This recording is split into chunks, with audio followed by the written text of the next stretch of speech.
हम श्रीमद् भागवतम के दूसरे स्कंद के तीसरे अध्याय के आखिरी श्लोक को पढ़ रहे हैं, 25वां। आखिरी बार नहीं पढ़ रहे हैं, आखिरी श्लोक को पढ़ रहे हैं। अब बहुत सिंपल लिंक है। सूत गोस्वामी जी से प्रश्न क्या किया गया था शौनक ऋषि के द्वारा, कि जो प्रश्न परीक्षित महाराज ने किए थे सुखदेव गोस्वामी को, उसका उत्तर मिल गया था। उसके बाद फिर क्या पूछे ये बताइए, उसके बारे में बताइए। और उसके बाद उन्होंने कथा की महिमा का वर्णन किया और फिर बताया कि जो इंद्रियां भगवान की सेवा में विशेष रूप से श्रवण कीर्तन में नहीं लग रही हैं वो एकदम व्यर्थ हैं। फिर मन की व्यर्थता को बताया पिछले श्लोक में। अब कह रहे हैं भाई अब वही बताइए, वही समझ में आ गया ना। पहले पूछा कि भाई क्या बताया, परीक्षित महाराज जी को ने जो प्रश्न किए थे उसका उत्तर देने के बाद भी वार्ता हुई होगी सुखदेव गोस्वामी से, और क्या पूछा परीक्षित महाराज ने। पहले जो प्रश्न पूछे थे उसका उत्तर सब हो गए कि क्या करना चाहिए मरणासन व्यक्ति को। अब वो पूछ रहे हैं कि उसके बाद फिर क्या पूछा, यानी कि सुखदेव गोस्वामी की बात सुनकर के परीक्षित महाराज चुप नहीं बैठे होंगे और उसको वह कृष्ण कथा का उदय उससे हुआ होगा, तो उसको सुनने के लिए शौनक ऋषि अत्यंत आग्रही हैं। तो अपने आग्रह को बताने के लिए उन्होंने आगे बताया कि किस प्रकार से कृष्ण कथा को सुनने वाले व्यक्ति का जीवन सफल है, और जो कृष्ण कथा नहीं सुनता उसके कान कैसे हैं, सांप के बिल जैसे, जीभ कैसी है, मेढक के जैसे। अरे आपको सब याद है, वाह। और आंखें कैसी हैं, मोर के पंख जैसी, सुंदर नहीं, यूजलेस। और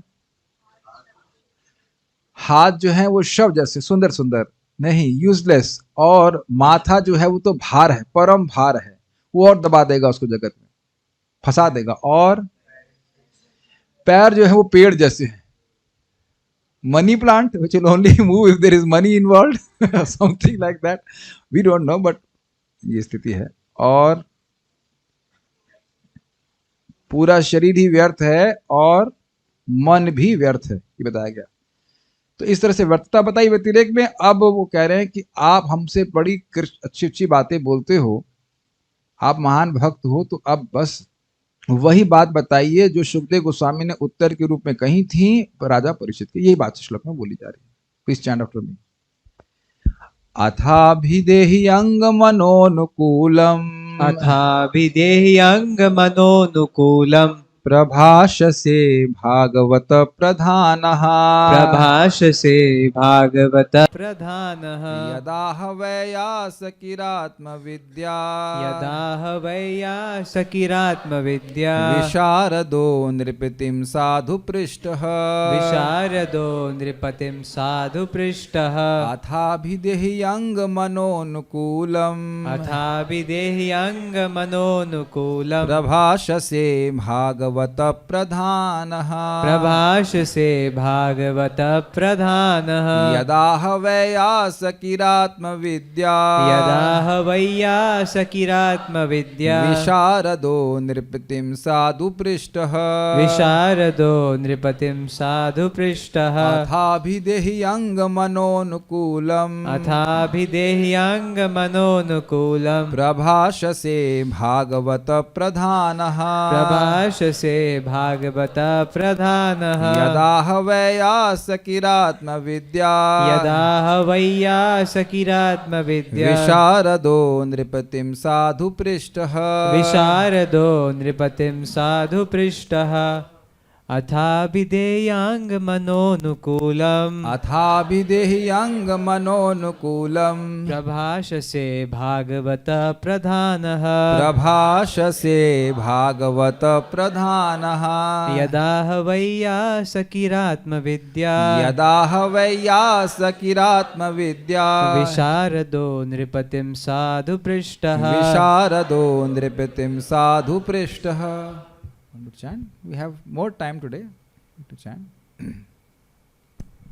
अथाभिदेहि अंग मनोनुकूलम्, अथाभिदेहि अंग मनोनुकूलम्, प्रभाषसे भागवत प्रधानः, प्रभाषसे भागवत प्रधानः। यदा वैयासकिरात्मविद्या, सकिरात्मविद्या यदा हवैयासकिरात्मविद्या विशारदो नृपतिं साधु पृष्टः विशारदो नृपतिं साधु पृष्ठः अथाभिदेहि अङ्गमनोनुकूलम् अथाभिदेहि अङ्गमनोनुकूलम् प्रभाषसे भागवत प्रधानः प्रभाषसे भागवत प्रधानः यदा हवैयासकिरात्मविद्या यदा हवैयासकिरात्मविद्या विशारदो नृपतिं साधु पृष्ठः विशारदो नृपतिं साधु पृष्ठः। आपको पता है ये ट्यून आई कहाँ से? मुकुंद दत्त प्रभु से सुना, प्रभुपाद जी के शिष्य से, और मैंने उनसे पूछा प्रभु जी बड़ी सुंदर ट्यून बनाई। उन्होंने पता है कहाँ से बताया? परम पूज्य अकिंचन कृष्णदास बाबा जी महाराज जो प्रभुपाद जी के शिष्य, सॉरी प्रभुपाद जी के गॉड ब्रदर, उनसे सुना।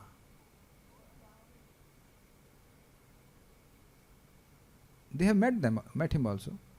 प्रभुपाद जी के शिष्य हैं ना, तो इन्होंने तो मिले ही होंगे ना, तो काफी बाद में शरीर छोड़े हैं। वाह वाज इट ना? परमहंस वैष्णव वो जिस ट्यून में गाते थे वो है। फिर से एक बार गाया जाए, मेरे पीछे गाएगा माइक बंद करके। अथाभिदेहि अंग मनोनुकूलम, है ना, सब लोग साथ में गाइए। अथाभिदेहि अंग मनोनुकूलम प्रभाषसे भागवत प्रधानः यदा हवैयासकिरात्मविद्या विशारदो नृपतिं साधु पृष्ठः। देखिए ट्यून से आसक्ति हो रही है, अभी तो अर्थ समझ नहीं रहे हैं, और अर्थ समझ करके गाएंगे तो कितना अच्छा लगता है। एतावतालमघ निर्हरणाय पुंसां संकीर्तनम भगवतो गुणकर्मणाम् विकृष्य पुत्रमघवान् यदजामिलोऽपि नारायणेति म्रियमाणमियाय मुक्तिम्। केवल गा गा करके याद हो जाता है। तो कहते हैं ना कैसे गाएंगे, बोरिंग तरह से मत याद करिए, गा गा करके याद करिए। और मुझे लास्ट लाइन बड़ी अच्छी लगती है, या मुक्ति, कितना स्वीट लगता है ना। Every syllable has to be chanted nicely. Srila Raghunath Bhatt Goswami 7 तरह से गाते थे हर भागवत के श्लोक को। Okay, I will go forward.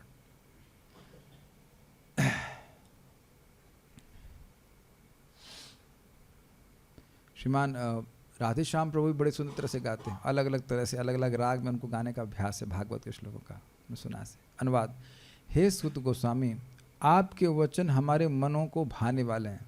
मतलब अभी तक जो भी आप बात बोल रहे हो उसमें केवल कृष्ण कथा के उदय हुआ है, हमको बहुत सुख मिला है। अपायद इति गोविंद पाद पद्मासवम मधु।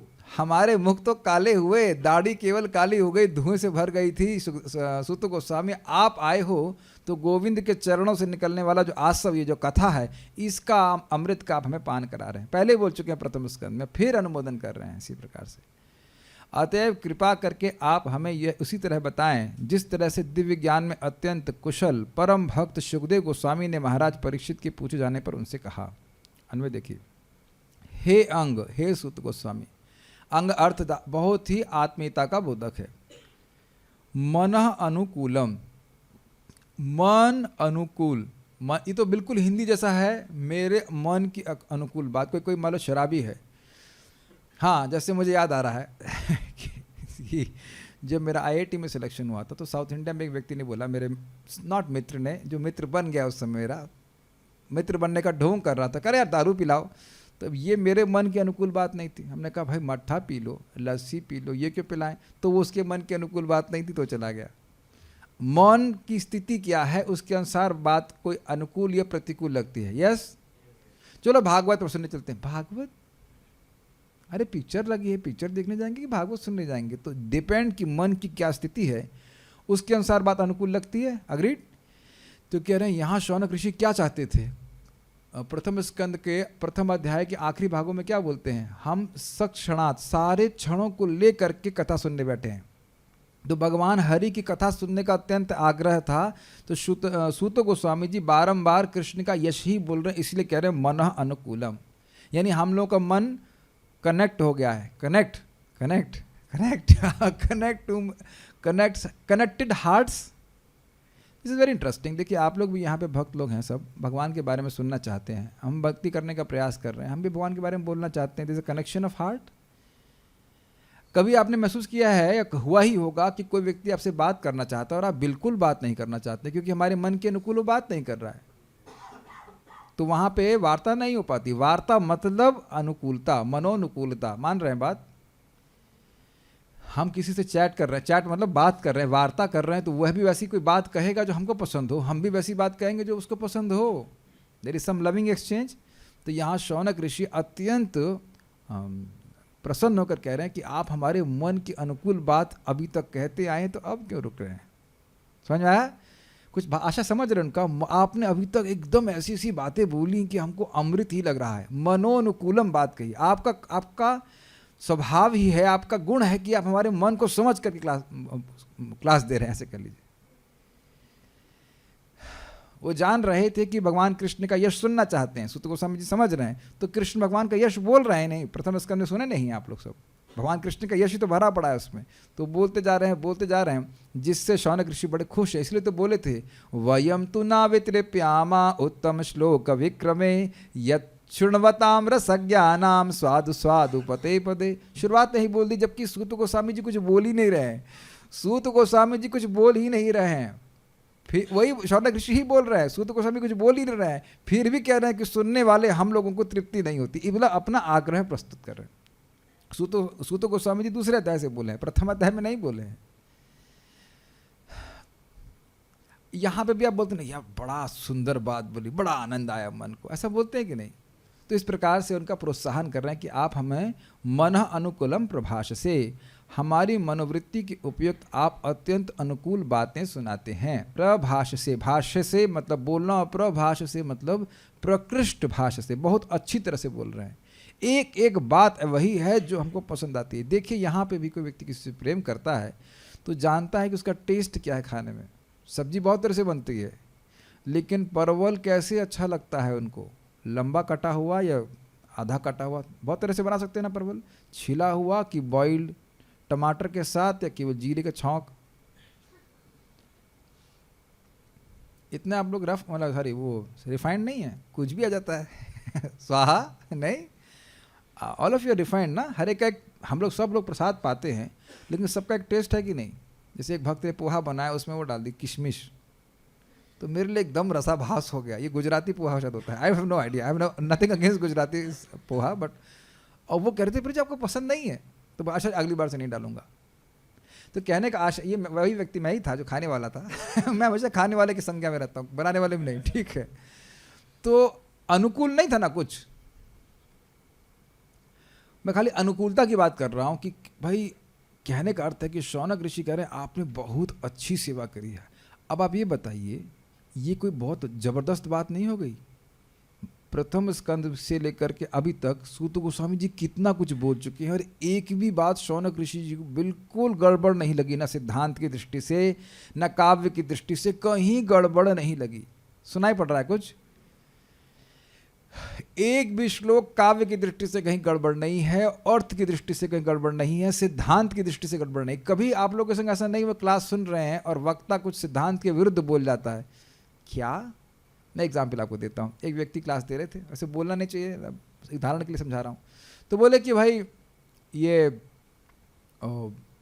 मतलब आप जब कर रहे हैं और फीलिंग्स नहीं आ रही हैं तो ये केवल मुंह की एक्सरसाइज है। हरे कृष्ण कृष्ण कृष्ण हरे हरे, हरे राम राम राम हरे। अब ये बिल्कुल सिद्धांत के विरुद्ध बात है। तो मेरे बगल में ही श्रीमान राधा कृष्ण प्रभु बैठे हुए थे, बहुत सीनियर डिसाइपल हैं सोलह राधा गोविंद महाराज के, और बहुत बड़े पंडित भी हैं। उनका रिएक्शन, मुझे तो गुस्सा आ रहा था, उनका रिएक्शन था ये बात कुछ हजम नहीं हुई इतने प्रेम से वो बोले, वो लोग गुस्सा नहीं होते, वो बोले ऐसे ये बात कुछ हजम नहीं हुई। यंग लोग होते ना तो गुस्सा आ जाएंगे, क्या वैसे कैसे बोल सकते हैं, ये हम तो थोड़ा गर्म खून है, जानते हैं आप लोग गर्म खून है, तो गुस्सा, ये क्या बोल रहे हैं, हम की क्लास में कब दोबारा नहीं, क्या बोल रहे हैं, हरि नाम जो है ऐसे तो ना होता है, हरि नाम कैसे भी किया जाए, शास्त्र में लिखा है। ये तुरंत मेरी सारी मन में प्रोसेसिंग चालू हो गई। लेकिन प्रभु जी बड़े रुचि करते थे, ये बात कुछ हजम नहीं ये बात कहाँ। तो आप देख रहे हैं कि शास्त्र सम्मत बात बोले हैं, शास्त्र युक्त बात बोले, ही बहुत बड़ी बात है। एक भी गलती सूत गोस्वामी जी नहीं बोल रहे, कृष्णस्तु भगवान स्वयं, शास्त्र सम्मत बात है। Does that make sense? तो मन अनुकूल। अच्छा, और कितने ऋषि थे my dear devotees? 88,000। Very difficult. 1000 लोग बैठे हो ना, 1000 तो खैर हमने कभी एड्रेस नहीं किया होगा, 200-300 लोग बैठे हों तो उनके भी अलग अलग मत हैं। मैं आपको एग्जांपल बताऊं, मैं वहाँ बाली में गया था तो वहाँ मैंने 500 स्टूडेंट्स को एड्रेस करना था, आर्ट ऑफ माइंड कंट्रोल की। वहाँ सब लोग सब आराम आराम से काम करते हैं, तो समय मेरे पास बहुत कम था, तो स्लाइड्स दिखानी थी, तो वहाँ पे जल्दी जल्दी को बोलते हैं चपात चपात। तो मैं उधर बोल दिया चपात चपात, तो कहता है, तो बाद में बोले आपने वो कैसा क्यों बोल दिया चपात चपात? हमने कहा भाई जल्दी स्लाइड दिखाओ, भारत में तो ऐसे ही करना पड़ता है, जब तक हल्ला नहीं करो काम ही नहीं होता है। तो कहते हैं वो लोग सोच रहे थे, बाद में बोल रहे थे कि स्वामी जी तो खुद ही जल्दी में, हमारे मन को क्या शांत करेंगे? हमने करे पावर। तो अब देख रहे हैं उनके मन के अनुकूल बात नहीं, उनका मतलब है आर्ट ऑफ माइंड कंट्रोल, मतलब रिलैक्स, सब आराम आराम से करो, सब आराम आराम से करो। हम तो उनके मन के विरुद्ध बात बोल दी, हमको बड़ी शर्म आई। हमने कहा ये कल्चर डिफरेंस हो गया, हमको नहीं पता यहाँ पे कैसे काम होता है। वहाँ को कोई जल्दी ही नहीं, कोई किसी चीज़ की जल्दी नहीं होती। एनीवेज, अब इतने सारे ऋषि मुनि हैं, प्रश्न क्या उठाए जा रहे हैं? साधन और साध्य के बारे में हो रहे हैं कि नहीं, यही प्रश्न उठाया गया। और शौनक ऋषि जो सुनना चाहते हैं और जितने सारे ऋषि मुनि सुनना चाहते हैं, वही बात सूत गोस्वामी जी बोल रहे हैं। This is very great challenge. ये समझने का प्रयास कीजिए, शास्त्रों का वह सार जो जीवों को सुखी कर दे, ये पहला प्रश्न था। तो दूसरे अध्याय में अगर आप लोग सुने होंगे तो उसमें सूत गोस्वामी जी सोच रहे हैं कि मैं क्या बोलूं, मैं क्या बोलूं। तो उन्होंने कहा मैं भागवत ही बोलूँगा। क्यों भागवत बोलूँगा? क्योंकि यही भागवत बोल करके सुखदेव गोस्वामी सभी गुरुओं, सभी मुनियों के गुरु बन गए थे। किसी ने प्रतिरोध नहीं किया था परीक्षित महाराज की सभा में कि भाई क्या सुनना चाहिए, क्या करना चाहिए, तो भागवत सुनना चाहिए। ये सुखदेव गोस्वामी जी सुना है निर्णित करके, तो वही बात सूत गोस्वामी जी बोल रहे थे। मेरी बात शायद आप नहीं समझ पा रहे हो कि मेरे कहने का अर्थ है कि शौनक ऋषि भगवान का ये सुनना चाहते थे और इस बात को सूत गोस्वामी जी भांप गए थे, इसलिए भगवान का यश ही बोल रहे हैं। इसलिए कह रहे हैं मनोनुकूलम प्रभाष से, हमारे मन की जो अनुकूल बात है उसको आप बहुत अच्छे से बोल रहे हैं। सुने थे ना आप लोग कि ब्रह्मा जी ने 3 बार वेदों का अध्ययन करके क्या बताया? रतिम आत्मनो भवेत, रति हो जाए भगवान में, यही जीवन का परम लक्ष्य है। ऐसे शब्द आए हैं कि नहीं? तो ये सब बातें सूत गोस्वामी के द्वारा सुनने को मिला, तो शौनक ऋषि अत्यंत प्रसन्न है। इसीलिए कह रहे हैं मनोनुकूलम प्रभाष से। समझ में आ गया? एकदम जो उनको प्रसन्न करने वाली बात है बस वही बोल रहे हैं। ठीक, अतः अतएव भागवत प्रधान।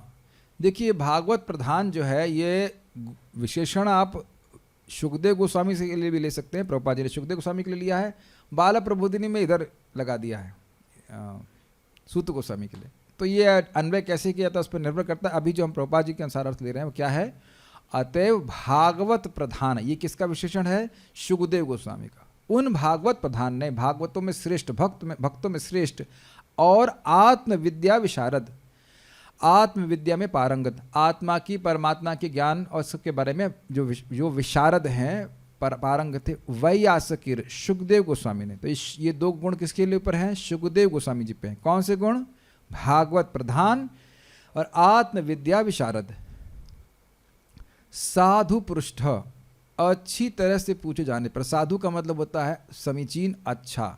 तो साधु पृष्ठ का मतलब है बहुत अच्छी तरह से पूछे गए। क्या पूछा गया था, कैसे पूछा था? जब सुखदेव गोस्वामी आए तो क्या किए थे? परीक्षित महाराज प्रणाम किए, फिर उनको उच्च आसन पर बिठाए, फिर प्रणाम किए और फिर बड़ी नम्रता से वह प्रश्न पूछे।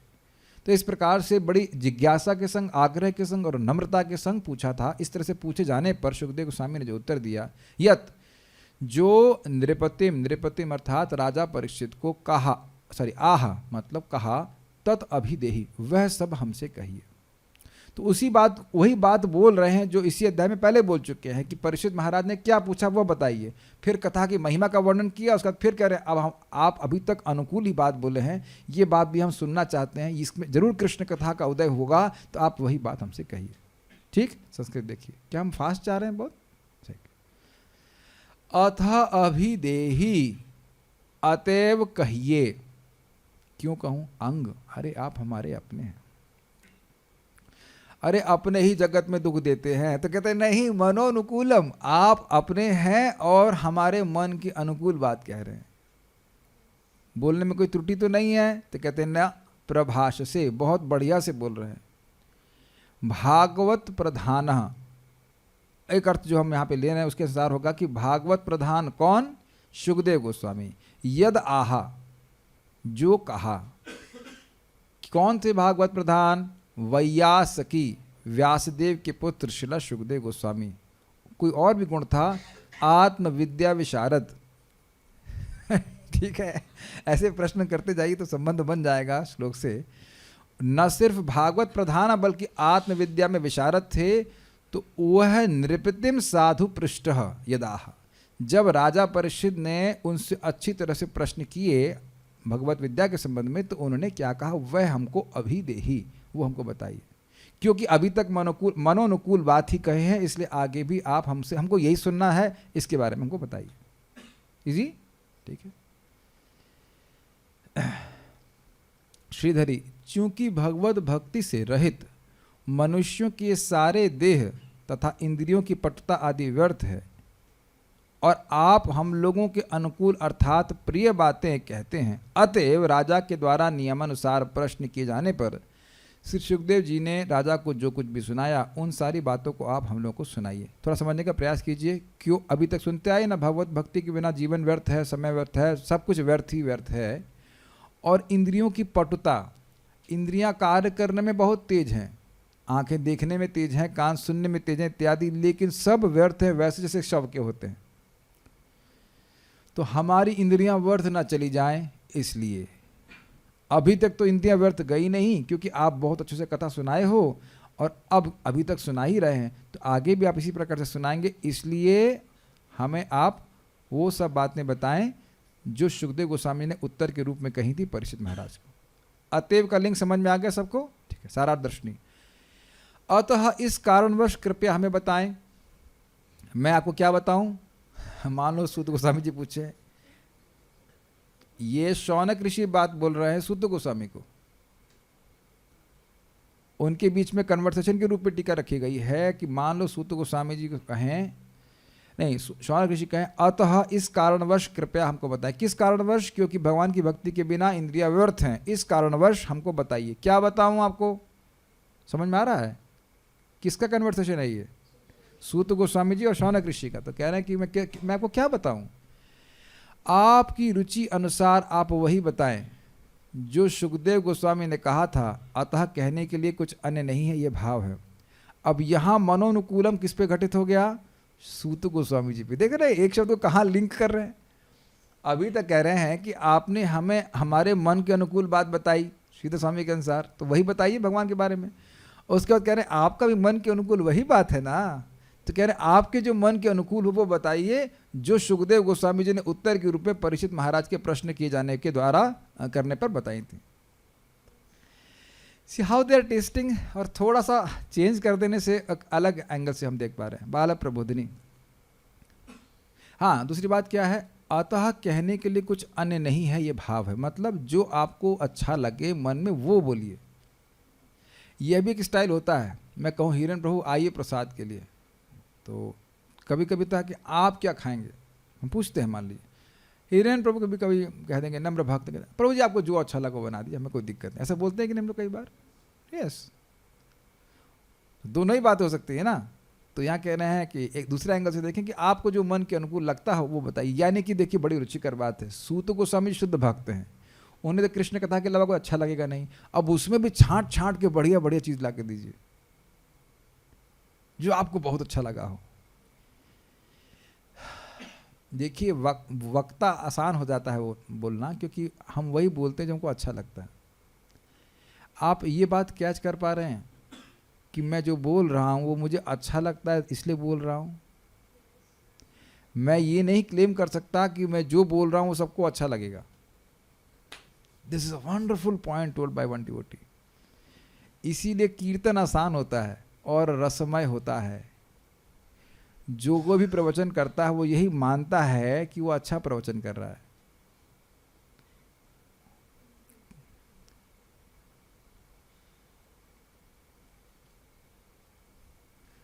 What do you think? जो कोई भी प्रवचन करता है, चाहे वो अच्छा करे या ना करे, चाहे एक गुड़ाकेश प्रभु की भाषा में, चाहे वो गीला वक्ता भी क्यों ना हो गीला वक्ता गीला वक्ता, उसकी बात में कुछ कोहेरेंस नहीं है, मतलब क्या बोल रहा है, कुछ बोल रहा है, इधर की बात पकड़ेगा, एक शब्द बोलेगा उस पर फिर कहानी चलना, ऐसे मैं का मतलब ये, उसके बाद आपको और ये पॉइंट पकड़ा तो इधर, उसके बाद कुछ समय के लिए आकाश में, कुछ पाताल में, उधर इधर सब जगह बात बोलेगा, और फिर भी बोलेगा तो अगली क्लास कब मिलेगी, हम बहुत दिन से क्लास नहीं दी है, क्लास देना है, इत्यादि इत्यादि। ये होता है, जो भी माइक पकड़ता है वो मानता है कि मैं बहुत अच्छा गाता हूँ, ये जनरली भावा जाता है, ये होता ही है, ऐसा मत नहीं कहिएगा। कोई बोला आज तक मैंने बहुत खराब क्लास दी है, कोई मिला आपको वक्ता? अब बोलेगा भी तो ऊपर ऊपर से बोलता है, मन में कभी नहीं सोचेगा कि मैंने बहुत खराब क्लास दी। बहुत नम्र होंगे तब समझ जाएंगे नहीं हमारी तो क्लास अभी त्रुटिपूर्ण है, अभी और इम्प्रूवमेंट करना।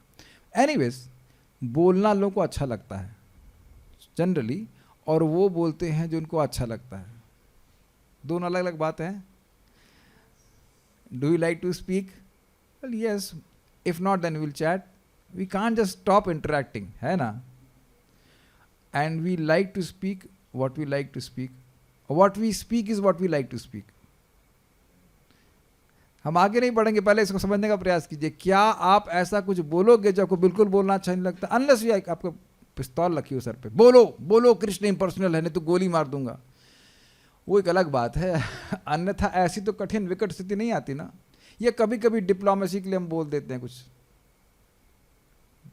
मतलब ठीक है, लेकिन सामान्यतः जो हम लोग बातें करते हैं, क्या उसको टेस्ट करके बोलते हैं कि नहीं? ये कैच कर पा रहे सब लोग? We test it and then we speak, we test and then we speak.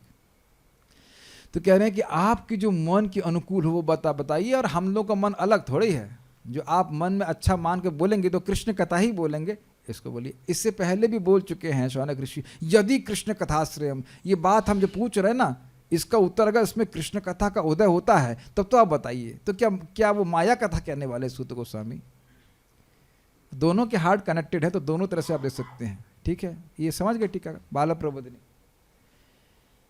जैसे देखिए, कुछ तो हम भी समझ रहे हैं कि आप लोग ये नहीं सुनने आएंगे कृष्ण इम्पर्सनल ब्रह्मन है,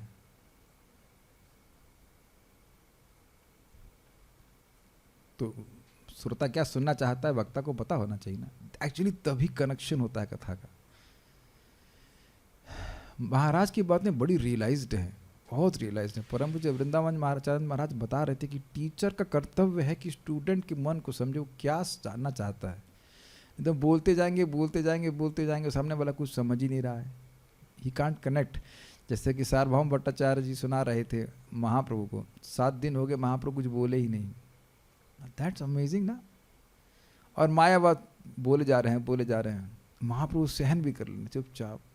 उन्हीं को मायावाद भगवान की ही निंदा करता है, 7 दिन तक निंदा सुन रहे हैं महाप्रभु, और एकदम एक शब्द नहीं बोल रहे, टाइम से बैठ जाते हैं क्लास में, और पूरा सुबह से शाम तक मायावाद सुन रहे हैं। इसीलिए भगवान सबसे टॉलरेंट हैं। और 7 दिन के बाद सार्वभौम भट्टाचार्य कहते हैं कि मतलब तुम बूझ रहे हो कि नहीं बूझ रहे हो, मैं ये नहीं बूझ रहा हूँ तुमको समझ में आ रहा है कि नहीं आ रहा है, ये हमको समझ में नहीं आ रहा है। तो महाप्रभु बड़ी नम्रता से बोलते हैं कि देखिए, वेदांत सूत्र के श्लोक तो एकदम क्लियर हैं, लेकिन आपकी टीका क्या है, कैसे क्लियर है? सूर्य के समान क्लियर है, लेकिन आपकी टीका कैसी है? बादल के समान है जो सूर्य को ढक दे रही है। तब जब वेदांत सूत्र बोलते हैं तो हमको समझ में आता है, लेकिन जो टीका है वो बिल्कुल समझ में नहीं आती। अब तो किसी भी वक्ता के लिए तो मतलब पानी लहे, चुल्लू भर पानी मेरे तो डूब जाए। सार्वभौम भट्टाचार्य जी के तो मेरे तलवों से नीचे जो है ना जमीन खिसक गई। ऐसा तो किसी की बोलने की हिम्मत नहीं थी। वो गृहस्थ होकर सन्यासियों के शिक्षा गुरु थे, इतने वो कोटि के प्रकांड पंडित थे, और महाप्रभु कितने प्रेम से मतलब धोए उनको कि टीका आपकी जो है बादल जैसी लग रही है। वो भी अकेले में बोले, एकदम सार्वभौम भट्टाचार्य जी हिल गए, और बहुत तरह से उन्हें आर्ग्यूमेंट करने का प्रयास किया, और महाप्रभु प्रेम से उनको ध्वस्त कर दिए सारे। तो उनको समझ में आ गया कि ये तो भगवान है, भगवान के अलावा कोई नहीं हो सकता। हम खाली बात कर रहे थे कि महाप्रभु के अनुकूल बात नहीं कर रहे थे, अनुकूल बात नहीं कर रहे थे। और जब महाप्रभु जी ने उनको ध्वस्त किया तो वह भी उनको मन के अनुकूल नहीं लगा। कुछ डिस्कनेक्शन देख रहे हैं। तो यहाँ पे हम देख रहे हैं कि सूत गोस्वामी जी की फ्रीक्वेंसी कर कहा जाए बिल्कुल मैच करती है शौनक ऋषि से। तो कह रहे हैं भाई आप वही बताइए। बाला प्रबोधिनी, जिनसे भगवान के चरित्र का श्रवण आदि नहीं होता, ऐसी देह की इंद्रियां आदि सभी व्यर्थ हैं। मतलब कान से श्रवण नहीं होता, आंख से भगवान का दर्शन नहीं होता, नाक से हमने कभी भगवान की तुलसी जो अर्पित है वो सूंघी नहीं इत्यादि। मतलब किसी भी इंद्रिय से कोई कृष्ण की विष्णु की सेवा नहीं करी, वो अर्थ बता रहे हैं, वो सब व्यर्थ हैं। इसके विपरीत वे सब तो नरक आदि की हेतु हैं। ये समझ में आ रहा है? नरक जाने के लिए इंद्रियों को भोगों में लगाना पड़ेगा, अन्यथा नरक नहीं जा सकते। और हम जानते हैं कि अगर भगवान की सेवा नहीं कर रही हैं तो इंद्रियां किसी की सेवा नहीं कर रही हैं। जी नहीं, उन्हें करना ही पड़ेगा, उन्हें माया की सेवा करनी पड़ेगी। माया की सेवा करनी पड़ेगी तो नरक आदि की हेतु है। नरक आदि से क्या आशा है? या तो नरक या फिर पशु योनि। अतः इसलिए हमारी इंद्रियां व्यर्थ न जाएं, अतः इसलिए अतएव अतः साधु अर्थात सम्यक रूप से आदर पूर्वक पूछे जाने पर, इसकी व्याख्या मैंने कर दी। सुखदेव गोस्वामी जी आए, उनको प्रणाम किए, उसके बाद बिठाए उच्च आसन पर और फिर प्रणाम करके फिर बड़ी नम्रता से प्रश्न किए थे। Is it not? ठीक है। व्यासपुत्र श्री सुखदेव गोस्वामी ने राजा परीक्षित को जो भी कहा वह हमें भी कृपा करके बताइए।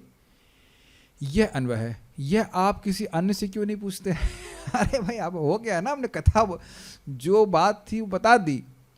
सुखदेव गोस्वामी से जो प्रश्न किए थे उसका उत्तर परीक्षित महाराज को दे दिए। अब आगे कथा किसी और सुन लीजिएगा, हम ही से सुनेंगे। तो कहते अंग, समझ आ गया? इस अपेक्षा में हमारे अंग तुल्य होने से हेतु को संबोधित करते हुए, हेतु को सूचित करते हुए संबोधित करते हैं हे अंगिति। ये बड़ी गोह्य बात है। आप हमारे प्रिय हैं, हमारे अंग के ही समान हैं। आत्मीयता को बोधित करते हुए कहते हैं कि आप सुनाइए। बेटा पानी ले आओ, बोलते कि नहीं? पानी ले आओ तो ठीक है, आपके पापा लोग बोलते हो ना बेटी थोड़ा पानी, बेटी बोलते हैं? हाँ बेटा, हाँ सॉरी बेटा, बेटा थोड़ा पानी ले आओ। तो अब बेटा बोलने की क्या जरूरत है? अपनापन, ठीक है ना? तो इसी तरह अंग बोल रहे हैं, तात अंग, ऐसे करके बोलने से प्रेम बढ़ता है। वहां भी कारण कहा है, क्यों हम आपके अंग हो गए भाई? कैसे अंग हो गए? हम तो सूत जन्म, सूत क्या मतलब सूत परिवार में जन्म लिए हैं, आपके अंग कैसे हो गए? आपके सदस्य कैसे हो गए परिवार के? तो वहाँ भी कारण कहा, क्योंकि आप हमारे मन के अनुकूल हर्षित करते हुए बोलते हैं। जैसे हमारे अंग हमारे शरीर को सुख देते हैं, उस प्रकार से आप हमको सुख दे रहे हैं, इसलिए कह रहे हैं हे अंग। मनोनुकूलम था ना, मनोनुकूलम प्रभाष से, मन को अनुकूल लगना ही सुख की अनुभूति है। देखिए इस जगत में जो भी सुख दुख अनुभव करता है वो मन की अनुकूल और प्रतिकूल वृत्ति है। तो कह रहे हैं मनोनुकूलम मतलब हमारे मन के अनुकूल ही बात कही है, मन को सुखी दे रहे हैं। आप तो हमारे शरीर के अंग जैसे हैं जो हमारे शरीर की सेवा ही करता है। आप सेवा ही कर रहे हो, जब से बोल रहे हो आप सेवा ही कर रहे हो। अपायति गोविंदा पाद पद्मासवम मधु, आप गोविंद के चरणों से निकलने वाले आसव को पिला करके हमें तृप्त कर रहे हैं। और नहीं तो हम अभी धुआं झोंक रहे होते, दाढ़ी और मुंह काले कर रहे होते हैं कि नहीं, और हमारे मन भी काले हो गए थे। याद आ रहा है? वो बोल चुके हैं आप। तो इसलिए कह रहे हैं अंग। देख रहे हैं एक एक शब्द का कितना महत्व है। वहां पर भी कारण को कहा है भागवतेषु। मैं आपके मन के अनुकूल बात क्यों कह पा रहा हूं? तो कह रहे हैं भागवतेषु, मतलब भागवतेषु मतलब भागवत प्रधान को तोड़ा गया है कि भागवत में प्रधान है। भागवतेषु यानी भागवतों में, अर्थात आप भागवत भक्तों में प्रधान अर्थात श्रेष्ठ हैं। तो अब ये भागवत प्रधान विशेषण किसके लिए संग लग गया? सूत गोस्वामी जी के संग। भाई महान भक्त हैं, इसीलिए जो मुख से निकल रहा है वो कृष्ण कथा है, वह एक सिलेबल सहन नहीं कर सकते। ये लोग इतने सेलेक्टिव हैं शौनक आदि ऋषि की एक अक्षर भी कृष्ण के विरुद्ध, सिद्धांत के विरुद्ध सहन नहीं कर सकते। तो महान भक्त ही ऐसा व्यक्ति हो सकता है जो कथा बोलते समय लौकिक बात करे ही नहीं। तो सूत गोस्वामी जी ने एक अक्षर लौकिक नहीं कहा है। तो इसलिए कह रहे हैं आप भागवतों में भक्तों में श्रेष्ठ हैं। और इससे पहले भी प्रथम स्कंद में कह चुके हैं कि आप भक्तों में श्रेष्ठ हैं, इसलिए आप ही कथा को कहें। अगर कोई याद आ रहा हो श्लोक ऐसे कुछ कुछ आप लोग बहुत ध्यान से पढ़ चुके हो, इसलिए कुछ कुछ छाप होगी कि हाँ हमने पढ़ा था कि वह बोले थे कि भक्तों में आप श्रेष्ठ हैं, इसलिए आप कथा कीजिए। फिर यहाँ बोल रहे हैं भागवत प्रधान। तब श्री सुखदेव गोस्वामी के द्वारा जो कुछ कहा गया वही क्यों पूछते हो, वही क्यों पूछ रहे हैं, वही क्यों जानना चाहते? तो कहते हैं आत्मविद्या में अर्थात दिव्य ज्ञान में विशारद अर्थात वो निपुण है, और इस कारण से आत्मविद्या के बारे में बोला था, वो हम सुनना चाहते हैं। ठीक है, तात्पर्य जो विद्या शुकदेव गोस्वामी जैसे पूर्ववर्ती आचार्य द्वारा प्रदान की जाती है और फिर सूत गोस्वामी जैसे व्यक्ति द्वारा जिसका अनुकरण किया जाता है, वह सदा शक्तिशाली दिव्य विद्या होती है। इसलिए वह अंतर्ग्राही तथा समस्त विनीत जिज्ञासियों के लिए लाभप्रद होती है। ये प्रभुपाद जी का तात्पर्य है। थोड़ा समझने का प्रयास कीजिए। प्रथम स्कंद 3 अध्याय का आखिरी श्लोक में ऐसे बोलते हैं ना, यथाधीतम यथामति सोहम वह श्रावयिष्यामि यथाधीतम यथामति। जैसा मेरे विप्रर्षि भूरि तेजस, जैसे मेरे ऋषियों में सर्वश्रेष्ठ और अत्यंत तेजस्वी गुरु श्रील सुखदेव गोस्वामी जी ने कहा था परीक्षित महाराज को, और उसको जैसा मैंने श्रवण किया, जैसे समझा, जैसी मेरी मति, वही मैं आपको सुनाऊंगा। सोह अहम वह श्रावयिष्यामि, वही मैं आप लोगों को सुनाऊंगा। यथाधीतम यथामति, जैसे मैंने उसको सुना, अध्ययन किया, ग्रहण किया, और मति जैसे मैंने उसको समझा वैसा ही सुनाऊंगा। अर्थात परंपरा में जो ज्ञान प्राप्त किया वही मैं आपको बताऊंगा। तो 4 अध्याय के प्रथम श्लोक में शौनक आदि ऋषि बड़े प्रसन्न हुए। इसमें लिखा है बादरायणी रुवाचा इति ब्रुवाणाम संस्पृष्ट, ऐसे करके श्लोक शुरू होता है। 4 अध्याय का पहला श्लोक है कि इस प्रकार से सुनकर कि वही कथा सुनने को मिलेगी जो सुखदेव गोस्वामी जी ने परीक्षित महाराज को सुनाई है, तो शौनक आदि ऋषि अत्यंत प्रसन्न हो गए। बड़ी ही सुंदर बात है। देखिए, हम सबके लिए बहुत ही सुंदर बात है। प्रचार के लिए हमने क्या करना है, अपने को पहली बात तो योग्य बनाएं कि जो बोला गया है उसको ठीक ठीक समझें। ये बहुत बड़ी रिस्पॉन्सिबिलिटी है, क्योंकि हमको लगता है कि हमने सुन लिया है, लेकिन कंटेक्स्ट को समझना होता है, विषय को समझना होता है, तब बोलना होता है। जरा सा हम चेंज करेंगे तो अर्थ का अनर्थ हो जाता है। चाइनीज़ विस्पर नहीं करना होता है। और आपने देखा होगा कि जब हमको याद नहीं होता है और सामने वाले को पता नहीं होता है, तो अंदर से हम स्टोरी बना बना कर बोलते हैं, क्योंकि गलत तो नहीं बोल रहे हैं, कंडीशन सोल है, इसलिए धोखा हम करेंगे। देखा है आपने, आप जानते हो कि सामने वाले को संस्कृत का सा भी नहीं आता है, तो संस्कृत का श्लोक समझाने बैठे और अब कुछ शब्द नहीं आया तो छोड़ दिया उसको। गलत नहीं, छोड़ दिया वो ठीक है, गलत नहीं बताइए। छोड़ देने में कोई दिक्कत नहीं है, लेकिन गलत नहीं बताइए। हम भी छोड़ देते हैं अगर कुछ नहीं समझ में आती। हम भी का मतलब कोई मैं संस्कृत का पंडित हो ना हो, जो बात समझ में आती उतना बोल दीजिए। जो नहीं पता है तो गलत ही बताएंगे, ये ध्यान दीजिएगा। जो नहीं पता है वो गलत ही बताएंगे। इसीलिए शास्त्र को, किताब को, पुस्तक को देख करके ही बोलना चाहिए। एक तो 2 बातें होंगी, एक परंपरा का ज्ञान उनको प्रवाहित होगा। हम परंपरा की कृपा दे रहे हैं, अपनी कोई कृपा नहीं दे रहे हैं। ऐसा नहीं है कि ये जो सॉकेट हमारे सामने है यही बिजली का उत्पादन हो रहा है। अगर सॉकेट सोचने लग जाए कि मैं बिजली दे रहा हूं, क्या सॉकेट बिजली दे रहा है? वेल, यू कैन नॉट से इट नहीं दे रहा है। सॉकेट नहीं, अगर सॉकेट बिजली नहीं देता तो फोन से बिजली निकालो या अपनी देह से निकाल लो। बिजली तो सॉकेट से ही मिल रही है, लेकिन सॉकेट बिजली नहीं दे रहा है। काफी इंटरेस्टिंग है। बिजली सॉकेट से मिल रही है, अरे वो करंट चाहिए, हाँ ठीक है, वहां सॉकेट पे लगा दो। सॉकेट से बिजली आ रही है, लेकिन बिजली सॉकेट नहीं दे रहा है। कैच कर रहे हैं आप लोग? बिजली बन रही है पावर हाउस में, तो ज्ञान कहाँ से आ रहा है? भगवान श्री कृष्ण से आ रहा है, लेकिन ज्ञान कहाँ से आ रहा है? गुरु जी से आ रहा है। नहीं समझ में आ रहा है?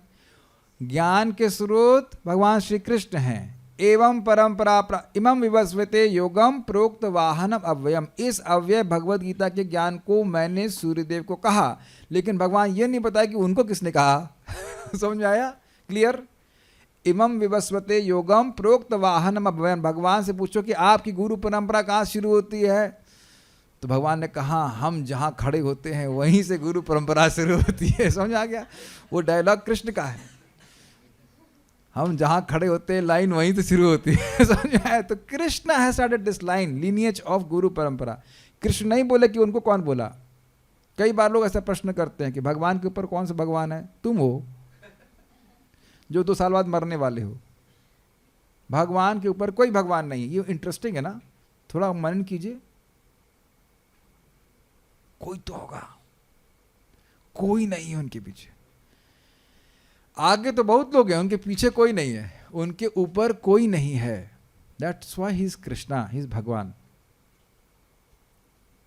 ठीक है, तो भगवान से शुरू होने वाली परंपरा, उस परंपरा का ज्ञान जिसको भी देंगे वह मुक्त हो जाएगा, अगर उसने स्वीकार कर लिया। तो यही बात बोल रहे हैं। इसीलिए सूत गोस्वामी जैसे व्यक्ति द्वारा जिसका अनुकरण किया जाता है, मतलब जो ज्ञान था वही आगे पास ऑन कर दिया गया है।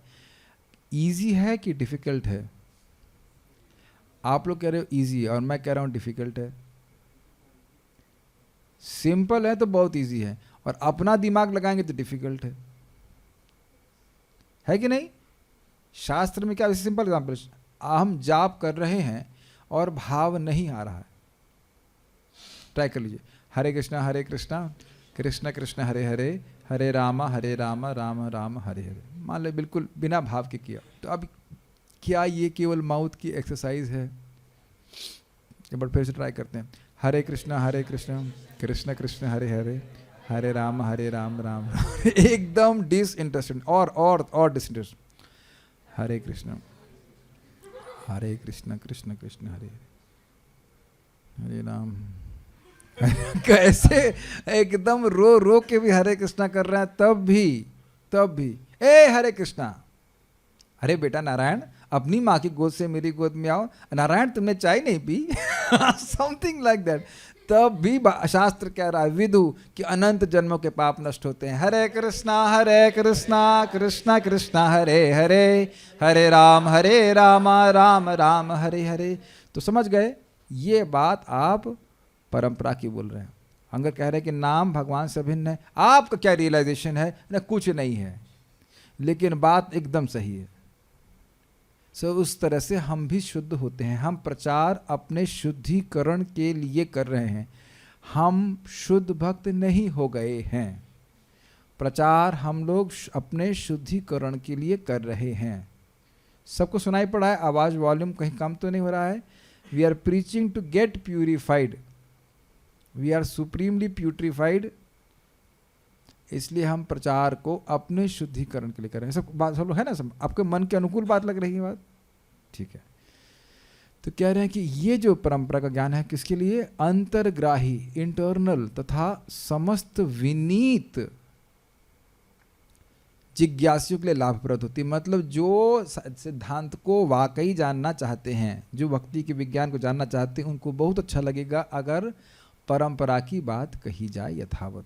यही बात अब प्रथम स्कंद को बता रहा था। चौथा अध्याय पहला श्लोक में देखेंगे, बहुत प्रसन्न होते हैं शौनक आदि ऋषि जब वो सुनते हैं कि सूत गोस्वामी जी वही बात बोलेंगे जो पूर्ववर्ती आचार्य श्रील सुखदेव गोस्वामी जी ने बोली। पहला ही श्लोक है, इति ब्रुमाणाम, क्या है? संस्तु या संस्तुति करते हैं। और उसके बाद मुनिना दीर्घ सत्रिणा वृद्धम कुलपतिम सूतम ब्रह्म वर्चस्व शौनक अब्रवीत से करके। शौनक ऋषि बड़े प्रसन्न होते हैं कि ये बात वही बोली जाएगी जो पहले के आचार्यों ने श्रील सुखदेव गोस्वामी ने बोली है।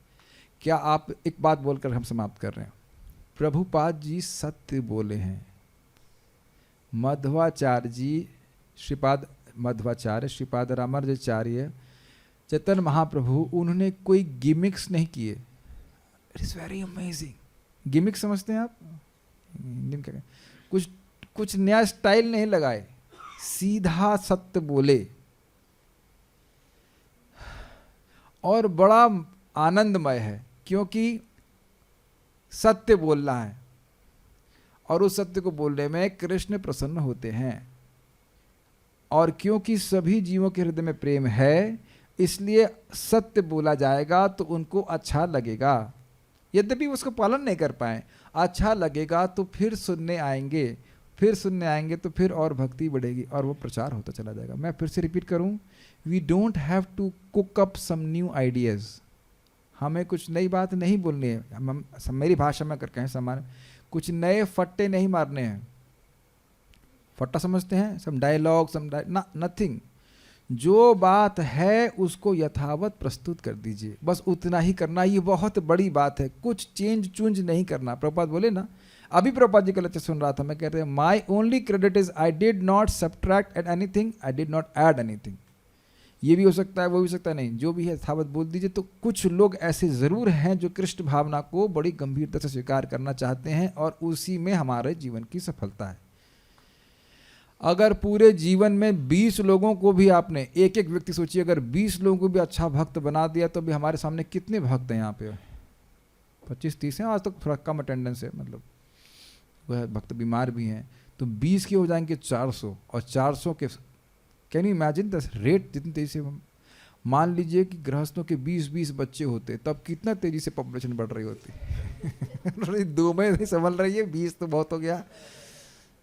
हाँ, एक भी बाल नोच लेता है जो भी है, 2 नहीं संभल, लेकिन 2-2 करके भारत की पॉपुलेशन कितनी बढ़ गई? जो भी हो, करोड़ों में चली गई ना। तो अगर हर भक्त 2-2, 3-3 लोगों को कल्टीवेट करे तो कितना भक्त बन जाएंगे। देखिए, आपके उसी प्रीचिंग में से एक बहुत अच्छा बच्चा आया।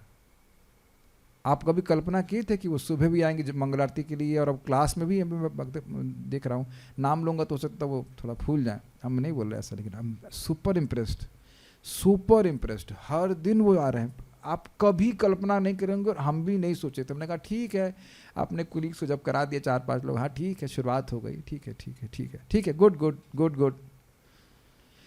किसको आप मंत्र फूंक रहे हो और कितना वो फूंक जाएगा उससे आप कुछ नहीं जानते। We don't know, some people are literally like amazing devotees, बिना किसी ज़्यादा प्रीचिंग के वो सुबह भी आने लग गए। ऐसे बहुत से भक्त हैं, सभी लोग मैं देख रहा हूँ सिंसियर हैं। सो ऐसे, अब मेरी बात समझ रहे हैं, फॉर्मूला समझ रहे हैं? Don't try to create interest, try to catch interested people. सत्य बोलें, इसका मतलब ये नहीं कि हम खराब बोलें, लेकिन सत्य को यथावत प्रस्तुत करें, और जो लोग रुचि लेंगे वह जरूर उस पर आकर्षित होंगे। Yes Prabhu, speak in the mic.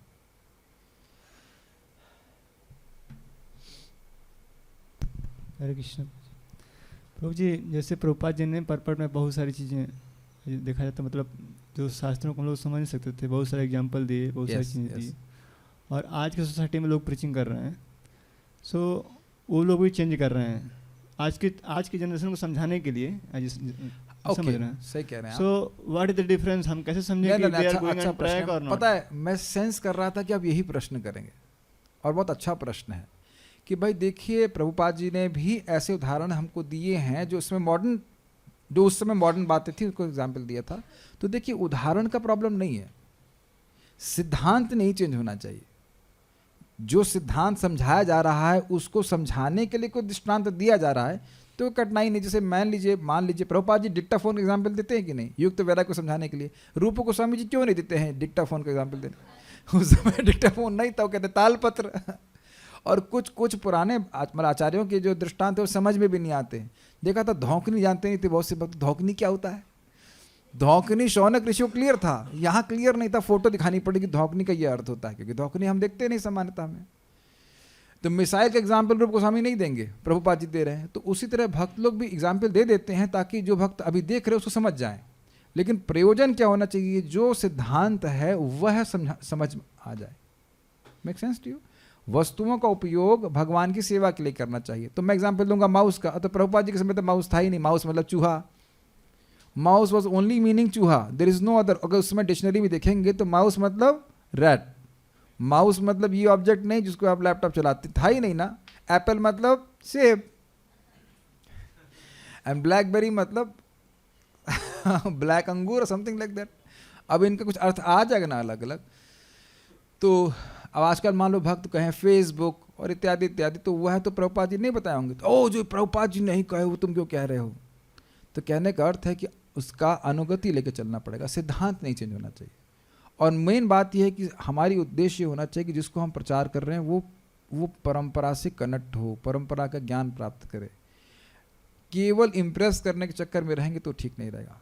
और बहुत बार पता है ज्ञान बताया भी नहीं जाता है, सत्य बताया भी नहीं जाता। मेरा तो ये अनुभव है, आपके हम कॉलेज में अर्सेना में गए थे, फिर से शुरू करेंगे, अब हम एनर्जी आ रही है, हम सोच रहे हैं। हाँ बिल्कुल, कल तो प्रोग्राम सेट कर लीजिए। तो आज वैसे भी हो गया भागवत का एक, तो उसके उपलक्ष्य में वहाँ पे जाया करेंगे। आपने देखा है कि वहाँ पे हमने कौन कौन से श्लोक किए? नायम देहो देह भाजाम निर्लोके कष्टान कामान अर्हते विडभुजाम। ये और बच्चों को वह भी अच्छा लगा था। हम तो देख रहे थे, लोग चेहरे से मालूम चलता है। तपो दिव्यम पुत्र का ये न सत्वम शुद्धेद तस्मात् ब्रह्म सौख्यम तो अनंतम। भागवत अपने आप में रुचिकर है। और मैं खुद देखा उस सिल्वर जुबली व्हाटएवर ऑडिटोरियम में, प्रभु जाके सीधे ही बात बोले, तुम आत्मा हो, तुम शरीर नहीं हो, तुम ये हो, तुम वो हो, इत्यादि सारी बातें बताए, और 2 लोगों को अच्छा लगा। अब बाकी लोग आए भाई फालतू बात है। तो भगवान तो कब, अच्छा भगवान कब बोले? हजारों में से हजारों लोग आते हैं, हजारों में से 999 लोग सिद्धि के लिए प्राप्त करते हैं? नहीं करते। हजारों में से कोई एक करता है, तो एक ही व्यक्ति से हमारा मतलब है। आप लोग ऑडी के शोरूम में गए थे? क्या रेट है आजकल ऑडी का? ऑडी नहीं, कभी नहीं गए? 1 पॉइंट, अब गए, आप लेने ट्राई करने का तो 1.8 करोड़ ना, व्हाटएवर। तो ऑडी के शोरूम में हम लोग कभी नहीं गए। मान लो देखे भी होंगे, फिर देखा होगा जेब, ठीक है मारुति के पैसे नहीं है, ऑडी कहाँ से लेके आएंगे? तो आप समझ रहे हैं कि मोस्टली लोग शोरूम की तरफ देखेंगे भी नहीं ऑडी का। ये ऐसे मुझे कर्मी जीवन में बाइक्स का शौक था, तो एक अनर्थ टाइप था।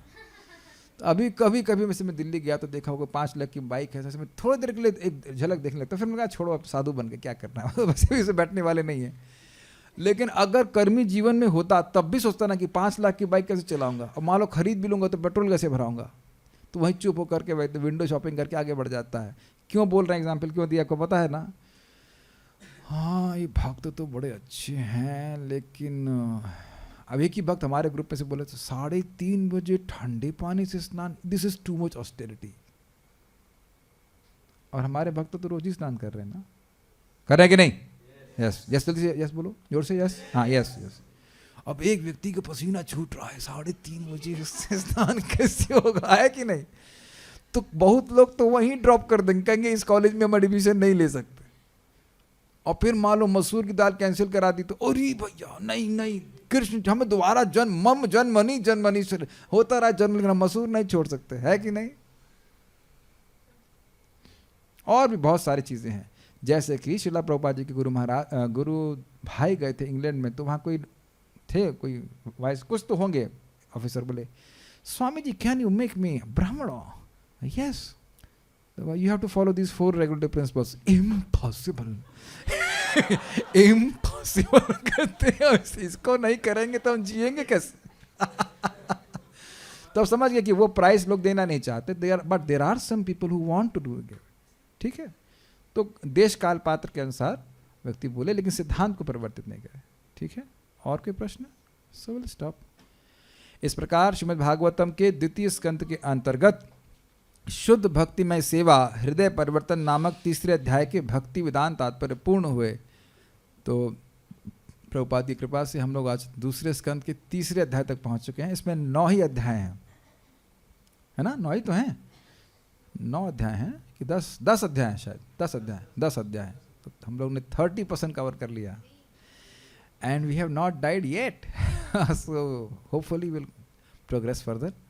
बहुत बहुत धन्यवाद आप लोगों का इस प्रकार से साथ रहा। कल क्या चलना है, कार्यक्रम है, तो कल फिर शाम को हम कार्यक्रम अर्चनम कर लेते हैं, और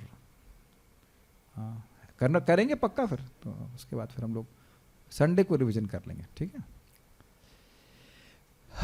सो